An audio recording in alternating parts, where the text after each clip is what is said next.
Bismillahirrahmanirrahim. Assalamualaikum warahmatullahi wabarakatuh. Salam sejahtera bagi kita semua. Perkenankan saya untuk memperkenalkan diri.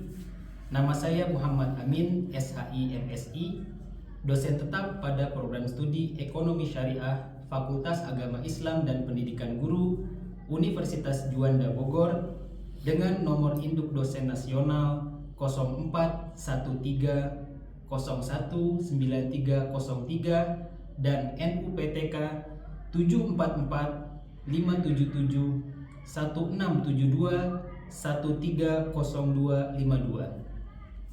Dengan penuh rasa tanggung jawab dan komitmen terhadap pengembangan pendidikan tinggi di Indonesia, izinkan saya menyampaikan pernyataan diri dosen atau PDD dalam rangka unjuk kerja Tridharma Perguruan Tinggi atau UKTPT pada bidang pengajaran. Video ini dibuat sebagai bagian dari proses sertifikasi dosen gelombang pertama yang diselenggarakan oleh Kementerian Pendidikan Tinggi, Sains dan Teknologi atau Kemendikti-Saintek pada tahun 2025. Pada kesempatan ini, saya akan memaparkan salah satu mata kuliah yang saya ampu, yaitu mata kuliah Ekonomi Makro Islam. Saya mengajar mata kuliah Ekonomi Makro Islam pada tahun ajaran 2024-2025 dengan bobot sebesar 2 SKS dan mata kuliah ini diperuntukkan bagi mahasiswa semester 3. Mata kuliah ini termasuk ke dalam kelompok inti keilmuan program studi atau IKPS yang bertujuan membekali mahasiswa dengan kompetensi teoritis dan praktis di bidang ekonomi makro berlandaskan perspektif ilmu ekonomi syariah. Proses pembelajaran pada mata kuliah ini dilaksanakan secara tatap muka di ruang kelas dengan mengedepankan prinsip konstruktivisme yang memfokuskan pada keterlibatan aktif mahasiswa dalam membangun pemahaman. Pembelajaran berlangsung selama 16 pekan sesuai kalender akademik dan dirancang untuk mendukung capaian pembelajaran lulusan atau CPL dan capaian pembelajaran mata kuliah atau CPMK. Seluruh materi perkuliahan dapat diakses secara daring oleh mahasiswa melalui platform Learning Management System atau LMS Edlink Sevima Universitas Juanda. Mahasiswa juga dapat mengunduh dokumen perkuliahan seperti rencana pembelajaran semester atau RPS dan rencana tugas mahasiswa atau RTM, serta dapat mengunggah tugas-tugas yang diberikan dosen secara terintegrasi melalui LMS ini. Untuk metode pembelajaran pada mata kuliah Ekonomi Makro Islam, saya rancang dan laksanakan dengan pendekatan Delivery, Interaction, dan Assessment atau DIA yang mendorong keterlibatan aktif mahasiswa dalam proses eksplorasi dan penerapan konsep-konsep makroekonomi secara konseptual.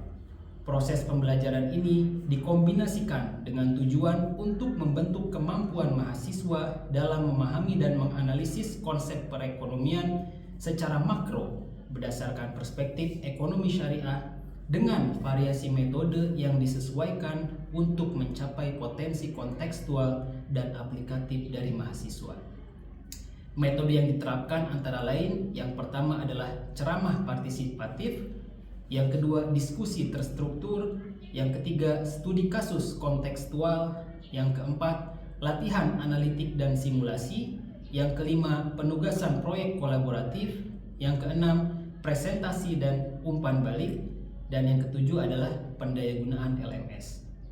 Untuk mendukung pencapaian profil lulusan program studi ekonomi syariah, maka mata kuliah Ekonomi Makro Islam memiliki 4 CPL Prodi, yaitu CPL pertama bertakwa kepada Tuhan Yang Maha Esa dan berakhlak mulia serta mengimplementasikan 21 karakter tauhid.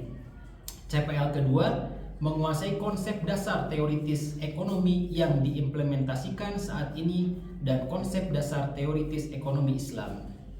CPL 3 menguasai prinsip dasar kaidah fikih ekonomi Islam dan menerapkannya untuk menyelesaikan problematika pada bidang ekonomi, keuangan, bisnis, dan filantropi Islam. CPL 10 mampu menguasai secara teoritis dan analitis penelitian yang sesuai dengan nilai-nilai syariah. Setelah menyelesaikan mata kuliah ini, mahasiswa diharapkan mampu menunjukkan penguasaan pengetahuan, keterampilan, dan sikap yang tercermin dalam capaian pembelajaran mata kuliah atau CPMK sebagai berikut. CPMK 1, mahasiswa mampu menganalisis konsep dasar ekonomi Islam. CPMK 2, mahasiswa mampu membedakan konsep teoritis dan praktis tentang pendapatan nasional dan pendapatan nasional dalam pendekatan ekonomi Islam. CPMK 3, mahasiswa mampu menghitung dan menganalisis keseimbangan pendapatan nasional pada perekonomian tertutup dan perekonomian terbuka. CPMK 4, mahasiswa mampu menganalisis konsep teoritis tentang uang dan permintaan uang dengan pendekatan ekonomi Islam. CPMK 5, mahasiswa mampu menganalisis konsep teoritis kebijakan fiskal dan kebijakan moneter berdasarkan pendekatan ekonomi Islam. CPMK 6, mahasiswa mampu menghitung dan menganalisis konsep keseimbangan ISLM dengan pendekatan ekonomi Islam. Materi pembelajaran pada mata kuliah ini disusun secara sistematis untuk mendukung capaian pembelajaran yang mencakup pemahaman konseptual hingga keterampilan teknis dalam bidang ekonomi makro Islam. Adapun ruang lingkup materi diantaranya konsep dasar ekonomi Islam, pendapatan nasional, perekonomian tertutup dan terbuka, uang dan permintaan uang, keseimbangan ISLM, kebijakan fiskal dan moneter, teori inflasi dan pengangguran, serta keseimbangan umum dalam perspektif ekonomi Islam. Penilaian hasil belajar mahasiswa dilakukan secara komprehensif berdasarkan kombinasi berbagai aspek pembelajaran. Adapun persentase penilaian berdasarkan yang pertama, partisipasi aktif dari mahasiswa sebesar 20% yang meliputi kehadiran dan keaktifan mahasiswa dalam proses pembelajaran. Lalu yang kedua adalah tugas individu atau tugas kelompok sebesar 25%. Selanjutnya yang ketiga adalah kuis atau ujian formatif sebesar 25%. Selanjutnya tugas proyek akhir sebesar 30%. Untuk rentangan nilai pada mata kuliah ini, dalam proses evaluasi pembelajaran, saya menggunakan rubrik penilaian sebagai instrumen utama untuk memastikan bahwa penilaian dilakukan secara objektif, adil, dan akuntabel. Berikut adalah rubrik penilaian yang saya gunakan. Nilai akhir 80-100 adalah sangat baik, 70-79 adalah baik, 60-69 adalah cukup, dan di bawah itu adalah kurang atau gagal. Untuk tahapan berikutnya, silakan menyimak video pembelajaran pada mata kuliah Ekonomi Makro Islam sebagai bagian dari tahapan proses sertifikasi ini. Selamat menyaksikan. Bismillahirrahmanirrahim. Assalamualaikum warahmatullahi wabarakatuh. Waalaikumsalam warahmatullahi wabarakatuh. Bagaimana kabarnya teman-teman semua? Alhamdulillah pada kesempatan hari ini insyaallah kita akan melanjutkan perkuliahan kita pada mata kuliah Ekonomi Makro Islam di pertemuan kelima. Di mana di pertemuan kelima ini kita akan membahas terkait keseimbangan perekonomian tiga sektor. Nah, di pertemuan-pertemuan sebelumnya kita sudah membahas juga terkait dengan materi yang berkaitan dengan materi pada hari ini. Ada beberapa teman-teman yang bisa memberikan atau menyampaikan apa yang sudah kita pelajari di pertemuan sebelumnya. Ada? Silakan angkat tangan. Ya, Pak. Oke, silakan kejar. Baik, jadi sebelumnya Adit. Baik, Pak. Jadi pada pertemuan sebelumnya itu kita membahas tentang sistem perekonomian tertutup dua sektor. Oke. Jadi di mana sistem perekonomian tertutup dua sektor ini tuh hanya melibatkan rumah tangga dan perusahaan. Nah, jadi di sini pemerintah tidak ikut serta dalam ekonomi ini dan juga tidak ada perdagangan luar negeri. Oke, baik. Nah, pertemuan sebelumnya berarti kita dua sektor ya. Dua sektor sama dengan berarti Y konsumsi rumah tangga plus I. Jadi hanya ada dua ya. Ada konsumsi dan investasi saja. Baik. Selanjutnya ada lagi? Izin menambahkan Oke, baik. materi sebelumnya tentang PDB. Kita telah mempelajari apa itu pendapatan nasional dan PDB. Kita juga sudah membahas terkait komponen penyusun PDB itu terdiri dari 4 komponen. Yang pertama itu ada konsumsi, investasi, terus aktivitas pemerintah dan aktivitas ekspor dan impor. Oke, baik. Nah, kita juga sudah belajar bahwasanya PDB ya sama dengan produk nasional bruto ya, sama dengan terdiri dari konsumsi, kemudian investasi, government, dan juga ekspor dikurangi impor ya. Nah, ini biasanya dikasih tanda kurung seperti ini. Baik, mari kita mulai ya pertemuan kita ya dalam membahas keseimbangan dokumenter itu 3 sektor dengan bersama-sama membaca Al-Basmalah. Bismillahirrahmanirrahim. Nah, yang akan kita bahas pada pertemuan hari ini, yang pertama ada pengertian perekonomian 3 sektor, kemudian sirkulasinya bagaimana, ya. Kemudian jenis-jenis pajak seperti apa, nah, kemudian ada keseimbangan perekonomian 3 sektor itu bagaimana.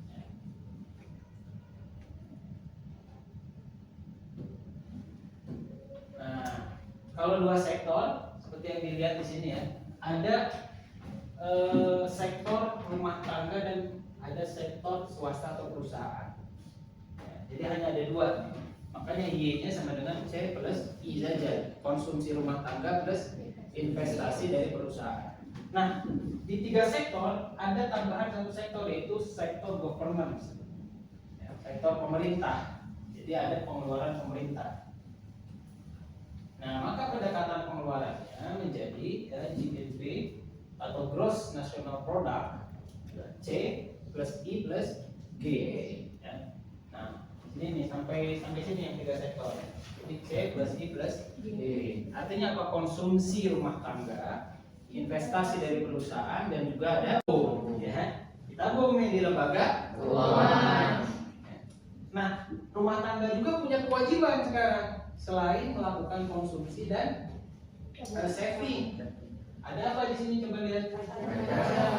Ketika 2 sektor itu tidak ada pajak karena tidak ada sektor pemerintah, baik itu pungutan pajak ataupun pengeluaran pemerintahnya.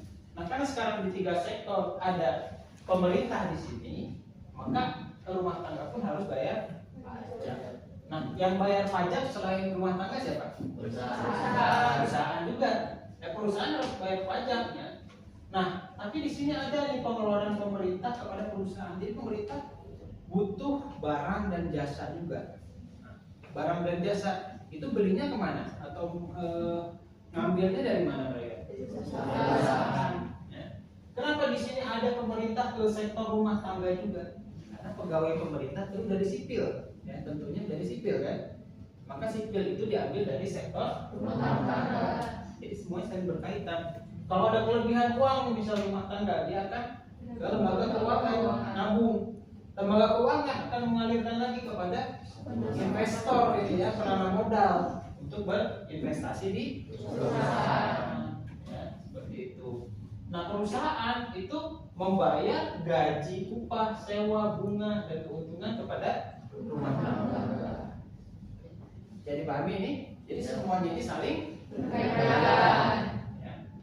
Nah, yang belum ada di perekonomian 3 sektor ini adalah sektor asing. Jadi tidak ada aktivitas ekspor dan impor. Oleh karena itu disebutnya masih perekonomian tertutup. Ya, baik. Nah, di sini ada contoh jenis-jenis pajak, yaitu berdasarkan objek pajaknya. Ada pajak langsung dan pajak tidak langsung. Ya. Jadi pajak langsung itu pajak yang memang harus dibayar oleh si wajib pajaknya. Ya. Sedangkan pajak tidak langsung ini biasanya dibayarkan oleh pihak kedua atau pihak ketiga. Nah, coba dari teman-teman ada nggak yang bisa memberikan contoh dari pajak langsung dan pajak tidak langsung? Boleh angkat tangan? Boleh, silakan. Oke, jadi contoh dari pajak langsung itu bisa berupa pajak bumi dan bangunan. Oke, betul, PBB ya. Jadi pemilik rumahnya tuh yang atas nama siapa gitu kan? Oke, good. Dan Yang kedua. pajak yang tidak langsungnya itu PPN, kayak pajak pertambahan nilai. Oke, pajak pertambahan nilai. Jadi kalau kita ke restoran misalkan ya, kita ke restoran fast food, itu biasanya kan dikenakan pajak. Nah, yang punya restoran itu sebetulnya siapa? Pemiliknya, ya, pemilik perusahaan. Tapi yang dikenakan pajak atau yang dibebankan pajak adalah konsumennya, pembelinya. Oke, kita tepuk tangan dulu ya. Oke, berdasarkan jenis pendapatannya atau besaran pendapatannya, maka pajak itu dibagi menjadi 3 ya. Ada pajak regresif, pajak proporsional, dan ada pajak progresif. Perbedaannya ada di persentase pajak yang dibebankan. Jadi semakin besar nilainya atau nilai wajib pajaknya, maka akan semakin besar persentasenya, itu adalah pajak progresif. Sedangkan yang kedua proporsional, di persentasenya selalu lurus atau seimbang, ya, tetap persentasenya, tidak naik tidak turun. Sedangkan yang ketiga pajak regresif. Kalau pajak regresif itu semakin besar objeknya, maka persentase pajaknya akan semakin turun ya. Jadi ini harus diperhatikan bahwasanya ada 3 jenis dari persentase pengenaan pajaknya ya. Kita lanjut. Nah, ini contoh pajak penghasilan. Nah, pajak penghasilan itu adalah jenis pajak progresif.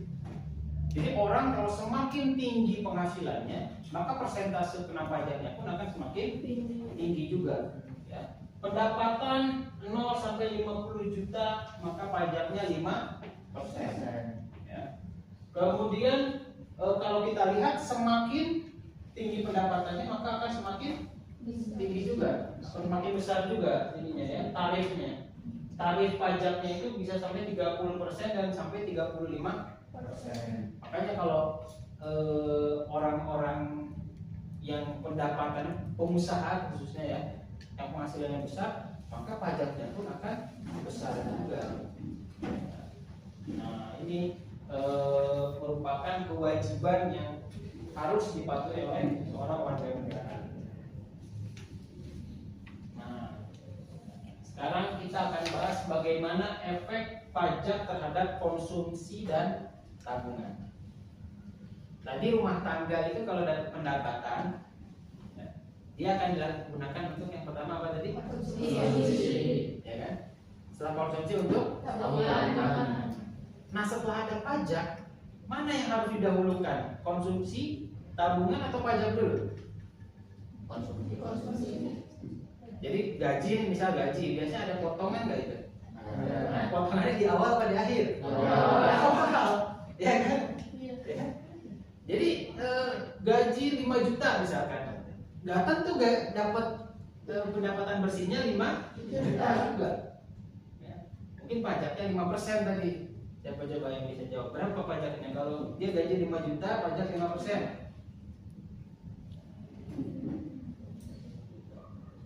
Berapa? 4 juta 750.000. Ya, jadi betul kan? Kalau 5% dari 5 juta itu berapa? 250.000. Berarti tinggal dikurangi aja. Berarti dia pendapatannya yang bisa dimanfaatkan oleh dia langsung adalah 4.750.000 karena adanya pengurangan pajak ya. Nah, maka YD ya, pendapatan disposable. Apa sih pendapatan disposable itu ya? Jadi pendapatan disposable adalah pendapatan yang siap untuk dikonsumsi, maka lambangkannya dengan YD atau disebutnya disposable income ya. YD, disposable income. Dapatnya dari mana? Y kurangi T, pendapatan dikurangi dengan T atau pajak. Nah, pendapatan disposable adalah pendapatan nasional dikurangi dan menambah pengeluaran pemerintah. Untuk apa menambah pengeluaran pemerintah? Untuk menstabilkan perekonomian yang turun tadi. Maka di perekonomian makro yang diutamakan adalah keseimbangan. Nah, ini contoh pajak dengan pajak yang tetap. Coba kita lihat di sini, pajaknya tetap ya, 40. Nah, oke, dalam suatu negara, misalkan ya, ada konsumsi, investasi, government dan taxnya ini 40, berarti ini tetap atau proporsional? Tetap ya. Kalau proporsional berarti kan persentase ya. Nah, karena ini tetap, maka kita harus mencari dulu perubahan C setelah ada pajak tetap ya. Jadi dicari dulu perubahan yang C-nya ya. Konsumsinya dicari dulu. Nah, kalau kita lihat di sini, nah, dia akan seimbang di angka berapa? 960. Begitupun yang ini. Nah, kalau dilihat ini pajaknya proporsional atau pajak tetap? Proporsional. Ya, kenapa proporsional? Karena dia 0,2 Y. Jadi kalau pajak tetap itu kan besarannya tetap di setiap tingkat pendapatan, sedangkan pajak proporsional itu pajak yang berbeda-beda tergantung besaran pendapatannya. Ketika pendapatannya semakin besar, maka pajaknya pun akan semakin besar. Oke, ya. Nah, kita lihat di sini pendapatan 240, pajaknya 48. Ketika naik jadi 480, pajaknya juga akan naik. Ya. Dia 0,2 Y. Nah, berarti berapa persen dari Y? 20%.